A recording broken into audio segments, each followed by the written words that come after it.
leading ultimately to Pol Pot.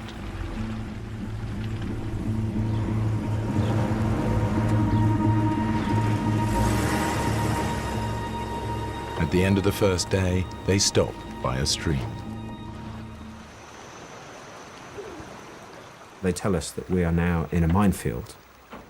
I'm not sure if I believe them or not. It could be a genuine warning, or simply a lie to keep them from running away. You asked the commander what his plan is. Why have we stopped? Are we staying here tonight? Tonight we sleep here. Tell the commander it is not possible. The rules of my organization will not allow me to.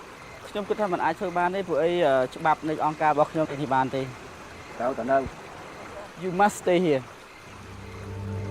There's no point in talking to them. We try to explain who we are, what we're doing, and they just shrug their shoulders. The frustrating bit for me is that they just can't understand what I'm doing, can't compute it. To explain that I'm not their enemy is just an impossible task. What do you think of the commander? I think the Khmer Rouge, we cannot trust them. They are very cruel.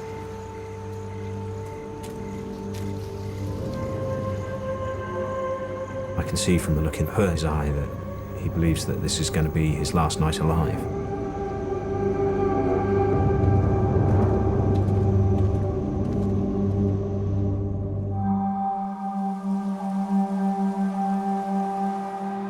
Chris Moon and his colleagues are prisoners of the Khmer Rouge, forced to play a delicate psychological game of survival.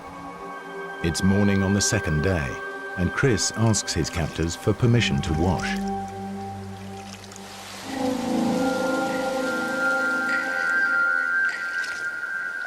With no one guarding him, it could be a chance to escape. Now I have my darkest moment. My hobby is running. I just know that if I do a runner, they won't catch me. They just won't expect it. He might be able to make his way back out of the jungle, following the course of the stream. Human beings, we are selfish things. We are.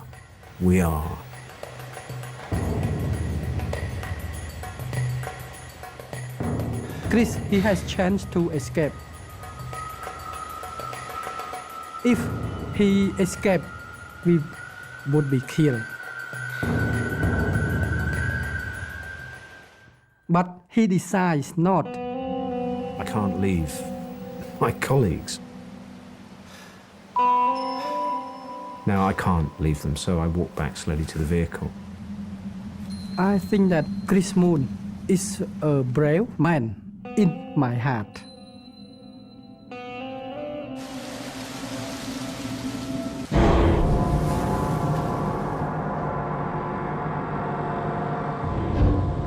They drive on through the day.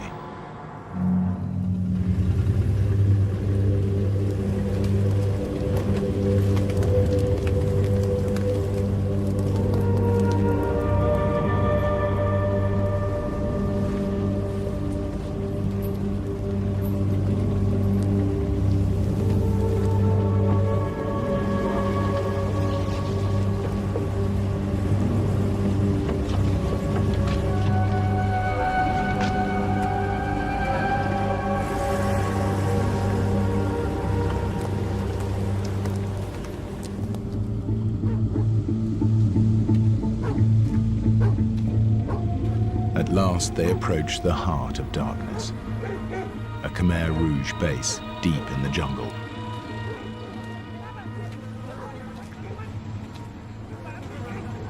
And the regional commander who can choose to have them killed or tortured. Deep down inside, I begin to think maybe there is no hope. And that's when I have to banish the demons.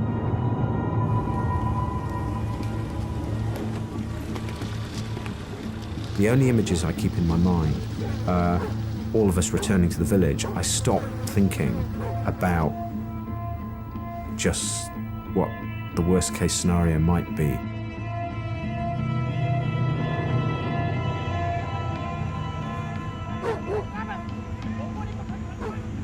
My imagination keeps leaping off all the time. I have this dread, and if I focused on it, what I'd be thinking of is all the horrible stories about them torturing people. I think about what I need to do when I meet this commander to communicate with him. That is all that I allow myself to think about. If I start to think about my fear, it's opening the floodgates. So all of the time, it is about controlling the way that you think.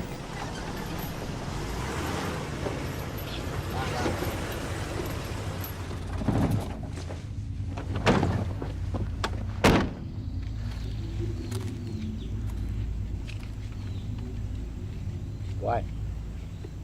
Not up there. He said they will bring you to the house. Where you go? Where are you taking him? The Khmer Rouge, when they want to kill, firstly, they separate, and then they can't kill quite early. They've separated me from Pern.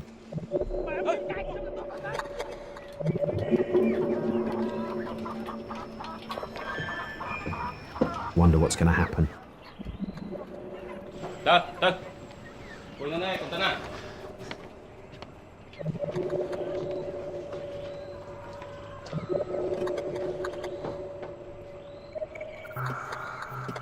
All of the time, I'm telling myself not to focus on stories that I've heard of people being tortured.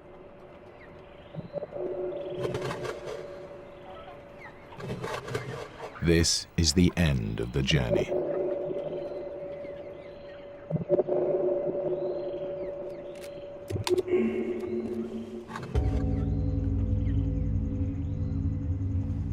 Now Chris comes face to face with the one man with absolute authority to decide their fate.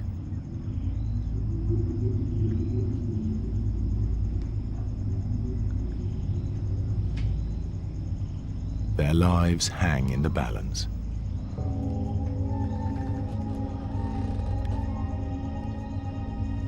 Speak Khmer. No. Speak Thailand. No.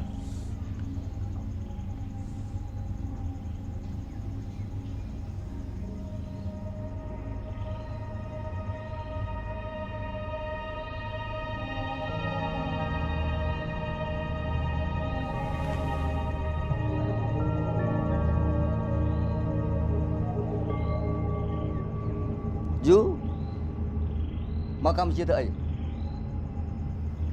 I don't understand what you're saying. Hmm? I've been here for 6 weeks. Min. Ah. Yes, yes, yes, Ah. yes. Go Cambodia. In Cambodia, Yeah. 6 Six. weeks 6 weeks. in Week. Six. in Cambodia. In Cambodia. Your name, Nam, name. Clever. Clever. Yeah. Clever. Yeah. Chris. Clever.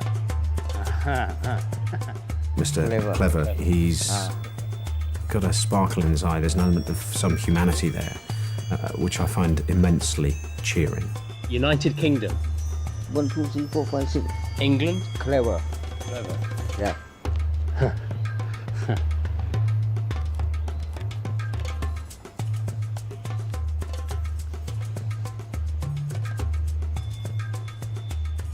Look, Chris Moon, don't you chat about.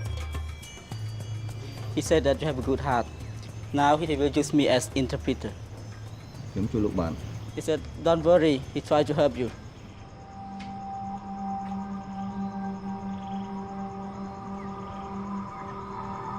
Ni, look no hope a high to book young pilling. This evening, you should have dinner with him.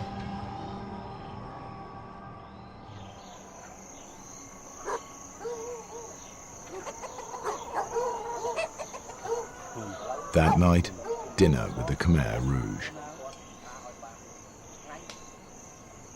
Having heard stories about how Khmer Rouge had given people a dinner and then killed them in a way that the people didn't know what was coming, it kind of made me worry. 6 ខែកុំដោយគ្មានបារម្ភអ្វីទាំងអស់កុំឲ្យប្រជាជនខ្មែរដាច់ដៃដាច់ជើងតទៅទៀតសូមជម្រាបគាត់ផង Please bring beer. Please all of you enjoy. ណាមកមើលលោកកែឡើង I live in Pol Pot regime. When someone say good, especially the Khmer Rouge officer say good to us and provides good food to us, it means that we would be killed. សូមអញ្ជើញឲ្យចាប់ពេលនេះទៅលោកកំព្រួយ They start to talk. ណាដើម្បីជាសក្ខីភាព It's a bizarre experience. មកតិចពីកិច្ចការដែលរៀនសូត្រទាំងអស់នោះដូចជា Please thank the commander for his hospitality. ខ្ញុំសូមអរគុណលោកមេវិជ្ជា Although things were very polite, we didn't know what to expect. So please enjoy your supper. បើឃើញលោក In my mind, ទៅជូនដំណើរគាត់ I thought that we would be killed. There is going to be no concept of us being held for a long period of time. We are either going to be killed or released. ពេលនេះតទៅយើងអស់គ្នាបើឃើញលោកគ្រូ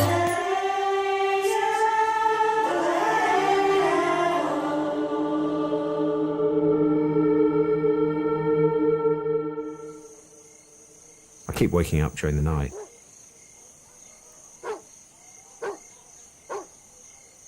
I can smell a cigarette.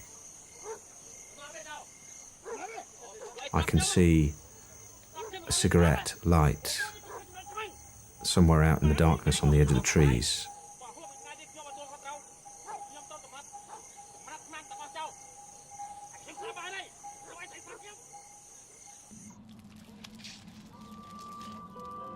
In the morning, they're still alive. They try to maintain good relations with some tactical flattery. We try to save our life by say Khmer Rouge soldier are good, that we and Khmer Rouge were not enemy. Mr. Hoon, please tell Mr. Clever that I respect the Khmer Rouge. លោកមេវិជ្ជាការគាត់ថាគាត់សូមចំពោះលោកគាត់គោរពលោកណាស់ They brought peace to Cambodia, ហើយលោកគាត់គឺការពារព្រំប្រទល់ឲ្យប្រទេសកម្ពុជា defeated the Vietnamese, ហើយលោកបានធ្វើឲ្យវៀតណាមនឹងបានបរាជ័យ and we look forward to leaving and telling everybody how good the Khmer Rouge are. ហើយខ្ញុំសង្ឃឹមថាខ្ញុំនឹងបានខ្លួនគាត់ផ្ទាល់ហ្នឹងក៏គោរពក្រុមខាងលោកហើយខ្ញុំផ្ទាល់ក៏គោរពលោកហើយតកងឡានរបស់ខ្ញុំសុកហ្នឹងក៏គោរពខាង As the day drags on, it seems less likely they'll be shot. Instead, they just wait and wait. Then, Way in the distance, I think I can hear something.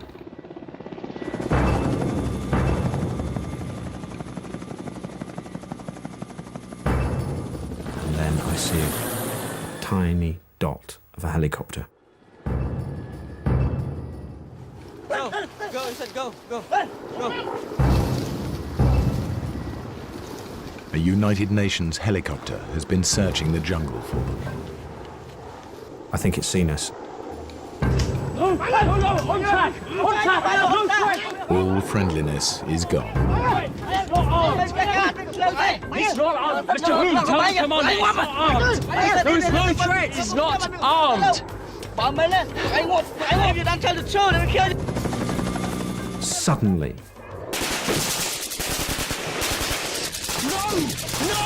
Stop shooting!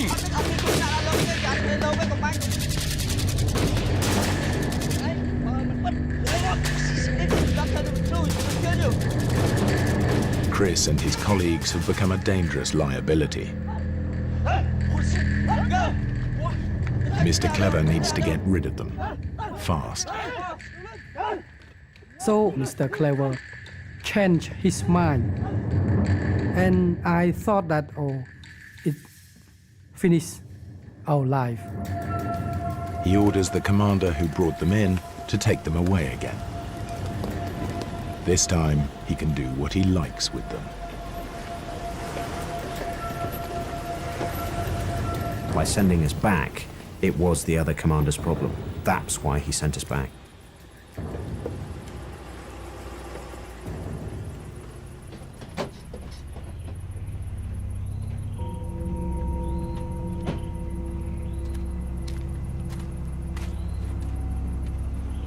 But when they reach his base, they get an extraordinary surprise.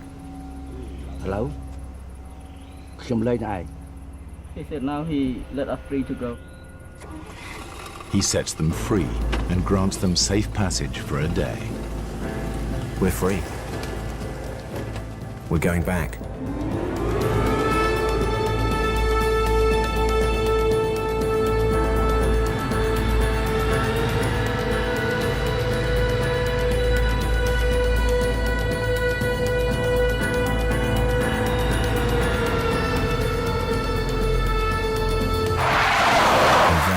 To my complete horror,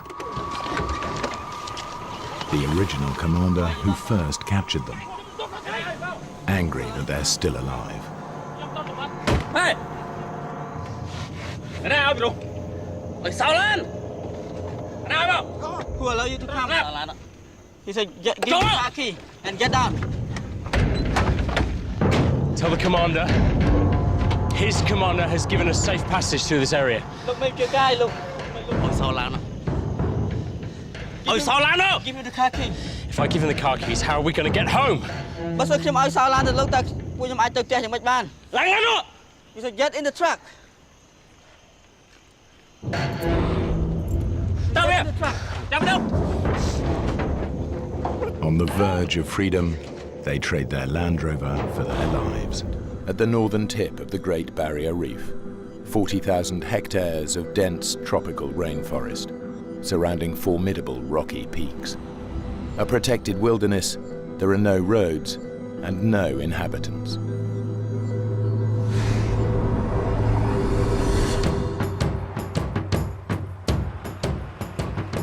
It's exactly the sort of place that Warren Macdonald lives to explore. A seasoned hiker who spent time as an environmental activist protecting endangered habitats, he's trekked some of the world's most extreme landscapes. I've been hearing a lot over the years about Hinchinbrook Island and figured being so close, you know, I should go and check it out.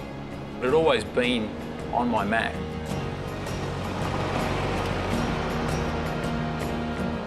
Hinchinbrook is renowned in the hiking community as one of Australia's best kept secrets. Accessible only by a single ferry that makes the crossing once a day. You know, when I go hiking, I don't go hiking usually to be with the crowd, so I took off on my own. It was a big sense of freedom, I suppose. I think the isolation is always a huge part of it for me. You know, I'm always out to try and get to those places where not everybody goes to.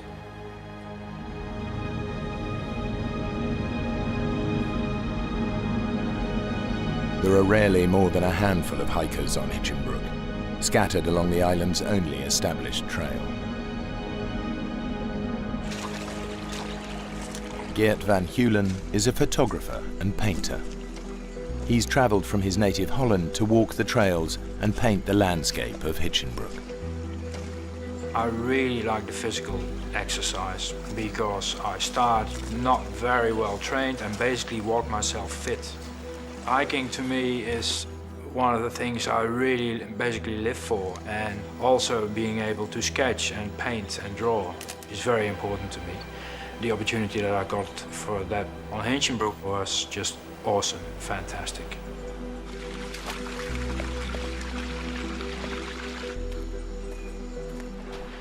Eventually got towards the end of the day and got to Little Zoe Bay, and first thing I noticed is there's a guy sitting down on the beach wearing a bandana basically, sketching the scene out on the ocean, and I remember thinking, wow, that guy looks pretty chilled out. Hey, how you going? Hey. I'm Geert van Keulen from Holland. Warren Macdonald.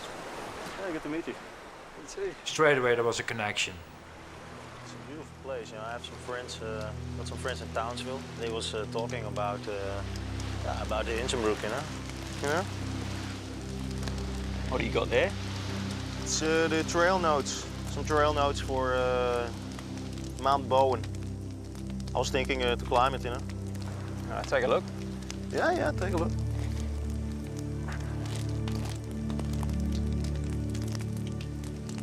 You know that there's that book, 1,000 Things to Do Before You Die. Oh, yeah. Apparently the view from the top of Mount Bowen is in there twice. How long do you reckon it'd take to climb? If you're interested, then we can climb it together. I mean.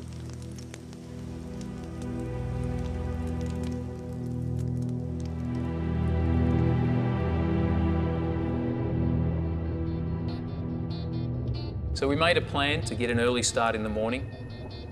We started walking out of the campsite and, well, not much was said between the two of us. I straight away noticed that this is a guy who doesn't really dwell on about stuff. Let's get on with the job.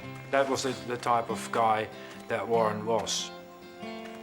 We figured it'd probably take 8 hours to get to a high camp, and from there the next day we'd be able to make the summit and probably come all the way back down to the beach in that day.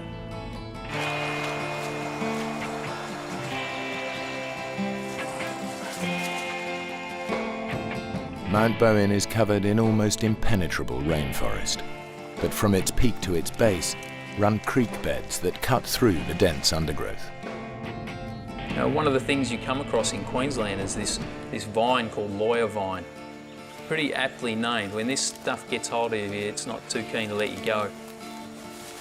So we tried to spend as much time as we could in that creek bed. Geert and Warren plan to follow the creek to the mountain's summit.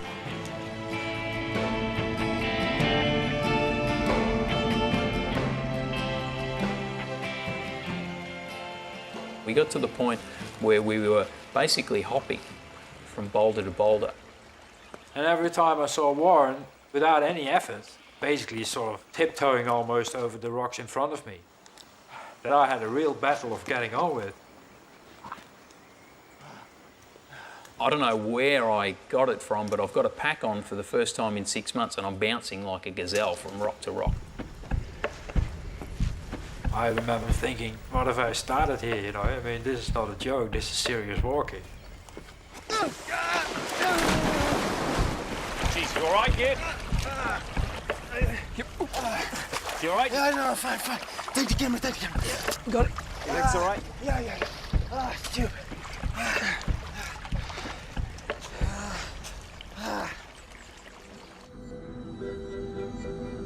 It came obvious to me that he was just fitter than I was.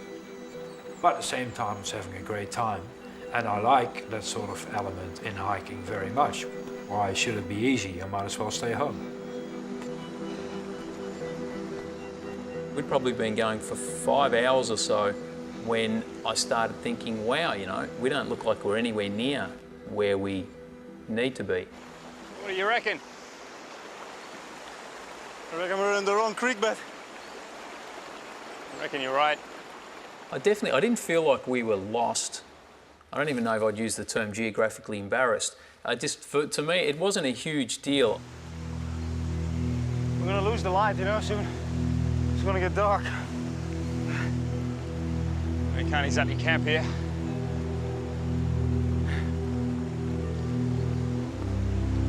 Come on, Geert. Come on, Geert. We kept on going up and up, going from one boulder to the other. And as it goes in the tropics, the dark sets in really quickly. And before you know it, you need a torch just to find your bearings. We realized we couldn't go any further. I was just glad to have stopped, and I think Warren was as well. And that's why we made our camp, and we had tea. So I need to take a leak, and the last thing that I want to do is do it in the creek. You remember, we're out there hiking. This is our drinking water. So the rule is you want to get at least 50 metres away from the creek.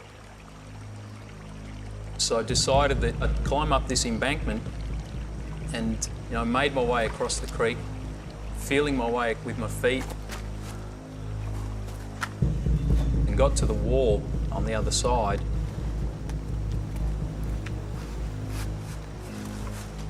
and got my foot up onto the rock. And at that point I heard a huge crack.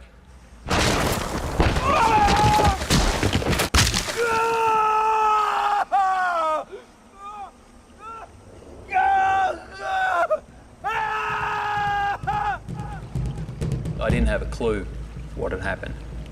Not a clue. Warren, you all right? Warren? Warren?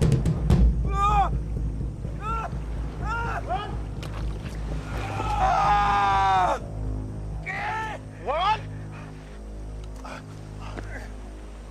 Jesus, what happened? I shone and I saw a complete surrealistic scene. It was a human being and this huge rock was on top of him. At this point, it's totally all about the pain grinding down into my legs, and I need to make it stop. In a freak accident, Warren Macdonald is pinned under a chunk of granite weighing more than a ton. He has no idea how badly he's injured, only that he's trapped.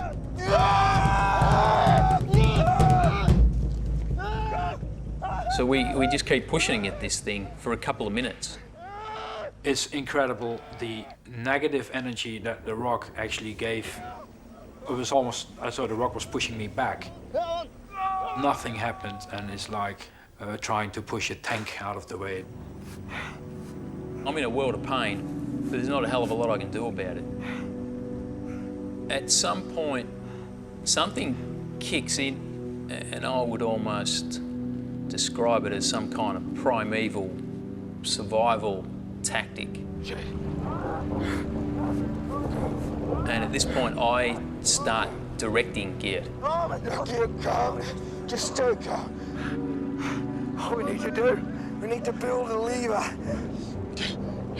We've got to find a branch. There's something we need to get a big branch. A little branch. I will be as quick as I can. Go quickly, Geert.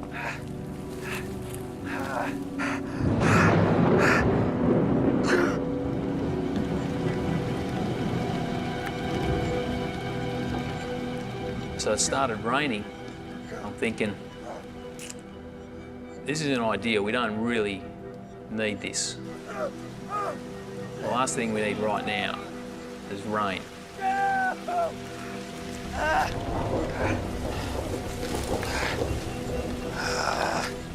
I can hear him downstream wrestling with trees and branches of trees, trying to break off something decent that we can use as a lever, and I can almost picture in my mind what he's doing.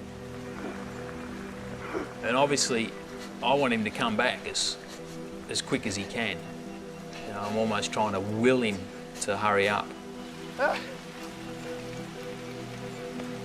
You'll be okay, man. I think I got it. I'm coming, Warren. I'm coming, man.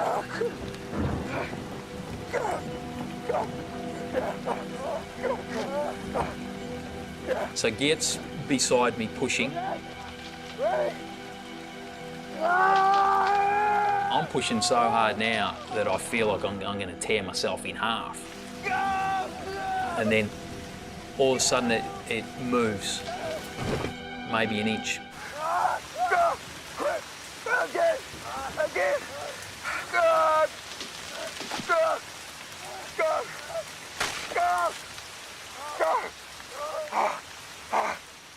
Do you know, all it really did is we helped it settle further onto me. Get it tight. We need a bigger branch. We need a tree. Yeah. Go get a tree. Okay. Get a good one. You're gonna be all right, mate. You're not tough bugger. Go get a tree. When he leaves, I start thinking about how I'm going to get down.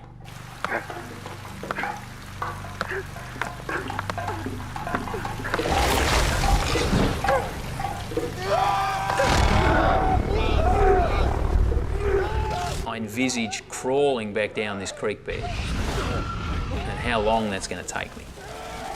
I'm pretty sure that I got 2 pretty badly broken legs.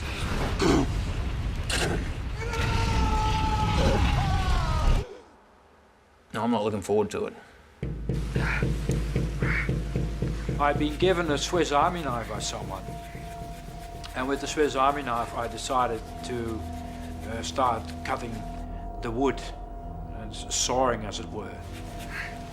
And in the process of doing that, the handles of the Swiss Army knives, I pushed them off and did not realize that the metal bits that kept the handles together had gone into my skin and tore the whole inside of my hand open.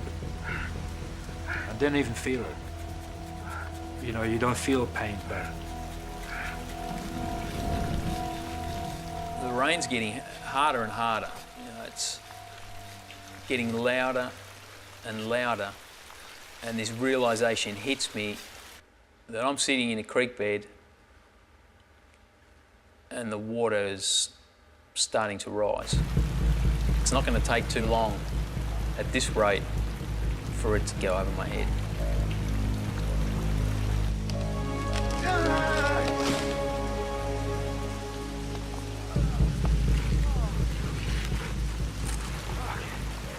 Okay, man. I got it. Where shall I put it? Okay, on my count, Geert. 1, 2, 3. Go! Come on! Go!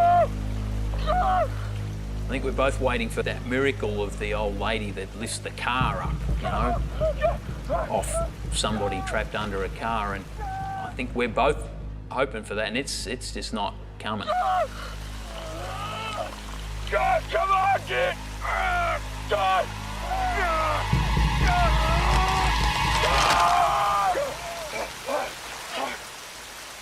Okay.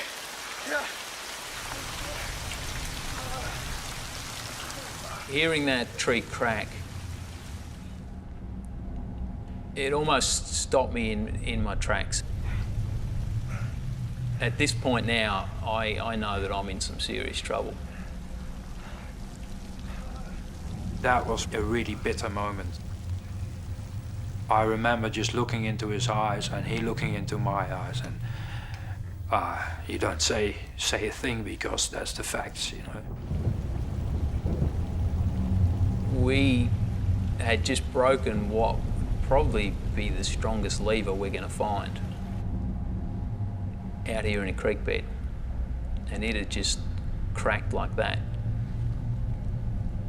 And at that point, the fear factor definitely increased for me.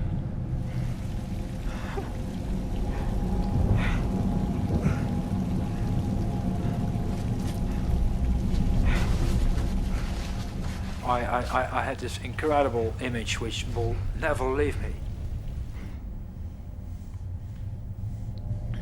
I looked in the rain and I saw his silhouette. I saw the silhouette. And the silhouette got exaggerated by the hood of the Gore-Tex jacket that he was wearing. And I could see that his head was to one side. I think that I heard him moan, and I think that I heard him cry. That's the only time that I think that I heard any complaint.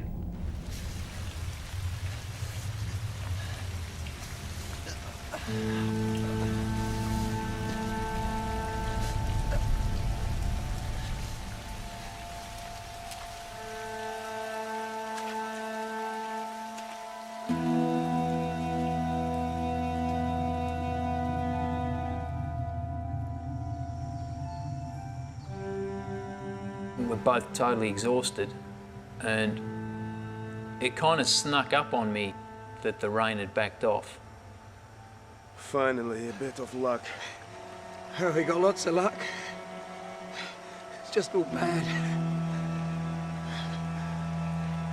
Maybe it's gonna be okay. What do you think? I think I'd rather be in my sleeping bag.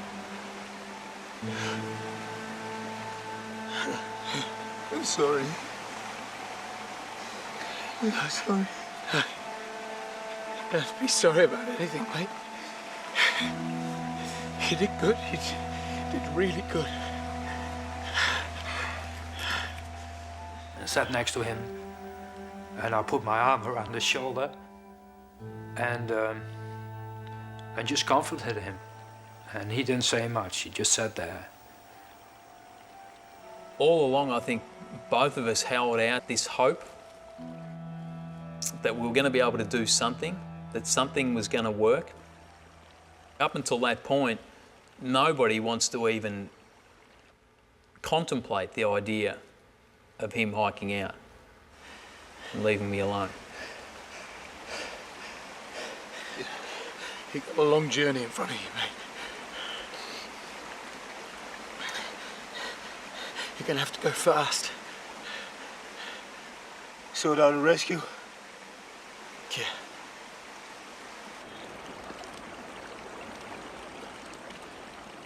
It's impossible to hike out. At that stage, I would have killed myself straight away, I think. So I had to wait until the morning.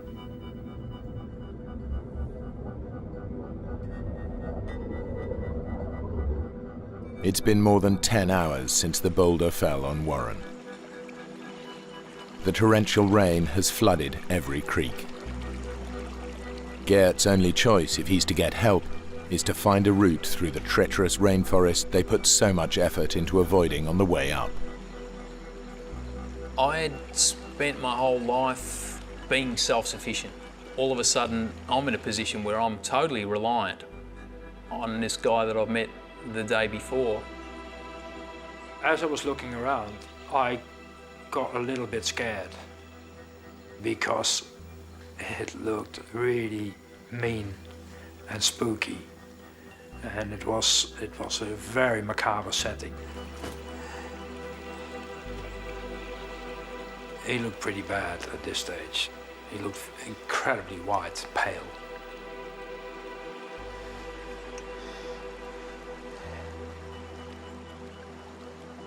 Give you something to do.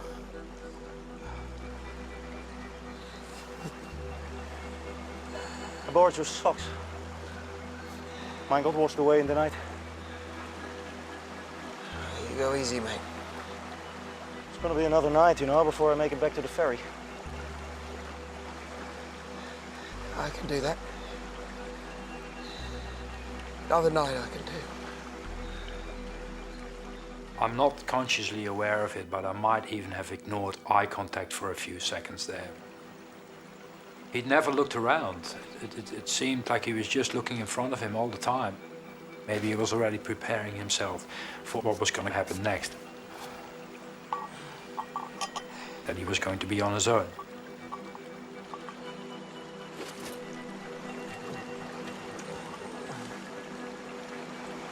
I'll see you soon.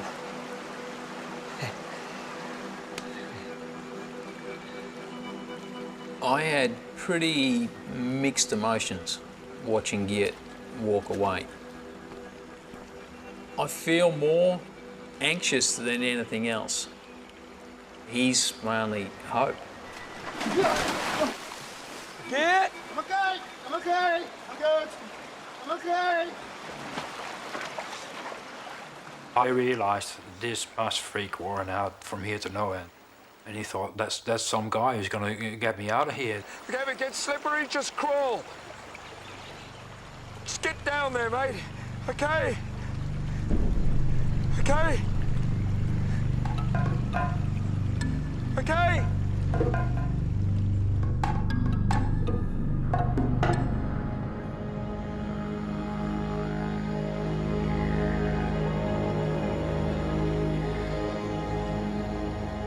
Everything is wet and high, and the incredible, enormous amount of vegetation.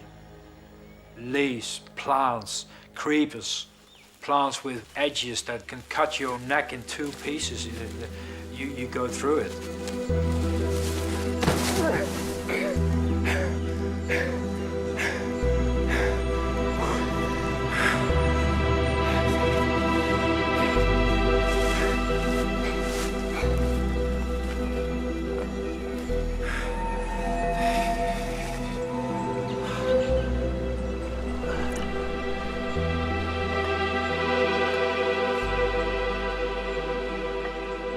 I'd always said that, that there's some kind of glamour, if you like, in dying out in the bush, in a place that you love.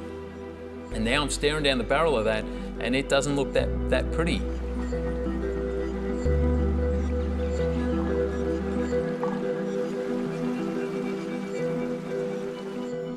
Don't relax.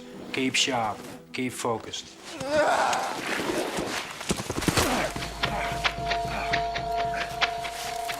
Sometimes I'd hurried it a bit too much.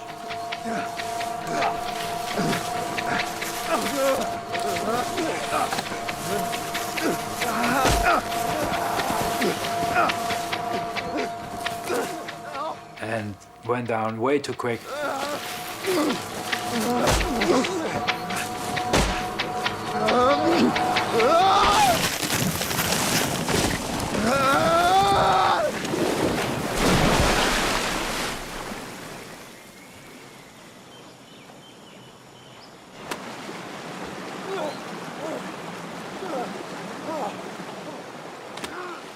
And I'm really angry with myself. I'm thinking, stupid bastard, calm down, take it easy. Warren is not serviced by someone who goes down like an idiot and kills himself. Just get down in one piece. That's important.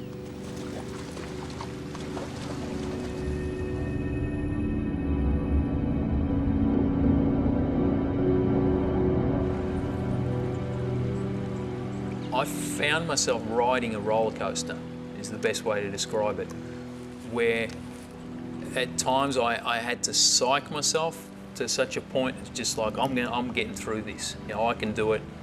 I'm coming out the other side, to taking this nosedive.